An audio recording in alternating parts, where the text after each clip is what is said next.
Episodes 21 to 30 are where Pursuit of Jade really changes. Because by this point, the danger is no longer just about who is stronger, who has more influence, or even who can survive the next confrontation. It becomes about who knows the truth, who controls it, and what happens when that truth can no longer stay buried. And for Fan Changyu, Xie Zheng, and even Qianqian, this section changes everything. By episode 21, Fan Changyu and Xie Zheng are no longer dealing with the relatively contained problems we saw at the beginning of the drama. The scale has expanded. Fan Changyu is being pulled further into matters connected to the Northwest, the military, and the truth surrounding her family. And Xie Zheng is increasingly caught between the role he presents publicly and everything he is trying to protect privately. What I liked here is that the drama doesn't suddenly turn Fan Changyu into a political mastermind. She is still recognizably herself, but she's becoming much more aware that the things happening around her are connected, and that her own past may be far more important than she realized. One of the strongest developments in this block is how Fan Changyu moves from being someone caught in larger events to someone whose actions can actually affect them. Earlier in the drama, a lot of her decisions are immediate and practical. Protect the people she loves. Deal with the danger directly in front of her. Keep moving. But episodes 21 to 30 force her to think beyond that. The military conflict, the Northwest, and the questions around her identity mean she can't simply separate her personal life from the wider political struggle anymore. And this is something I really appreciated about her character development.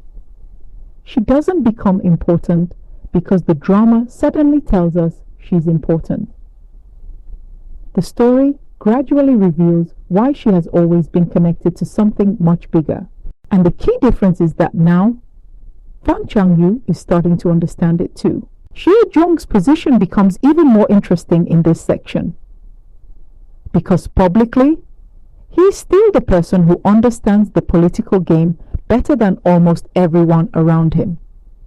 He can plan, he can manipulate circumstances, he understands what information needs to stay hidden and when something needs to be revealed. But privately, this man is increasingly vulnerable, especially where Fan Changyu is concerned. And I think episodes 21 to 30 make that contrast much clearer. His instinct is still to protect through secrecy. But the problem with protecting someone by withholding the truth is that eventually they have to live with the consequences of things they were never allowed to understand. And that creates tension between them. Not because either of them suddenly stops caring, but because they're beginning to carry different responsibilities. And this is one of those things with Xie Zheng where I understand him, but he also frustrates me, because his solution to practically everything is, I'll deal with it. She doesn't need to know. And I'm sitting there thinking, yes, she does.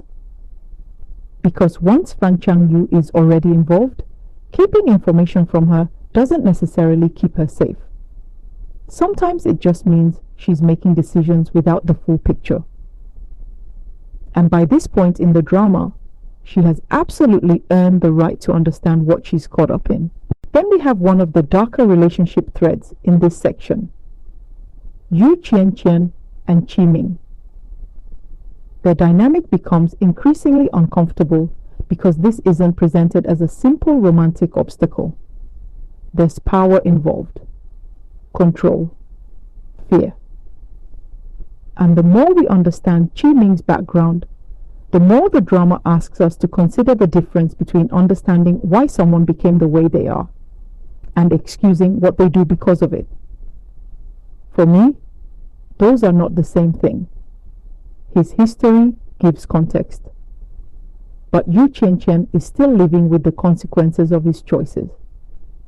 And I think this storyline deliberately sits alongside Fan Changyu and Xie Zheng's relationship to show two very different forms of attachment and control. This is actually one of the reasons I like keeping notes as I watch. Because with a drama like Pursuit of Jade, your opinion of a character can change completely once you get another piece of their history. I've been logging my rewatch in Cinevote Pro, and this section is a good example. You can see I've got the drama tracked here, and I've been keeping the things I want to come back to for these reviews.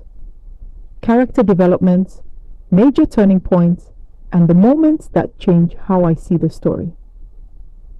It means that when I get to the end of a 40-episode drama, I'm not relying on whatever I happen to remember from the finale. I can actually look back at how my opinion developed while I was watching. And that brings me to what I think episodes 21 to 30 are really about: inheritance. Not simply money, titles, or family position, but the things people inherit without choosing them. Secrets, enemies, responsibilities, reputations, and consequences created by the generation before them. Fan Changyu is discovering that her past carries weight she didn't know existed. Boer is also becoming increasingly important within the political picture. And across several storylines, information about someone's birth, family, or identity suddenly has the power to change what happens next. That is why I think truth becomes almost a character in its own right during these episodes. Everyone wants it. Everyone is afraid of it. And everyone seems to have a different idea about when it should finally come out.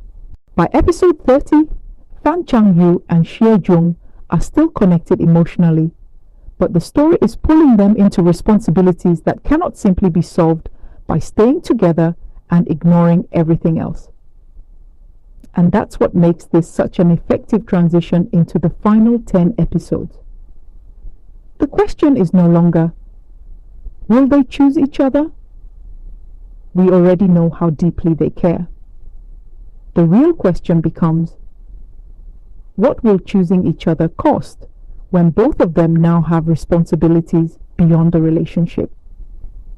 And that is a much more interesting conflict. So overall, episodes 21 through 30 are probably the block where Pursuit of Jade becomes the version of the drama it has been building towards from the beginning. The political story matters more. The family revelations matter more. Fan Changyu's place in the wider conflict becomes clearer. And Xie Zheng's habit of trying to carry everything himself finally starts creating consequences.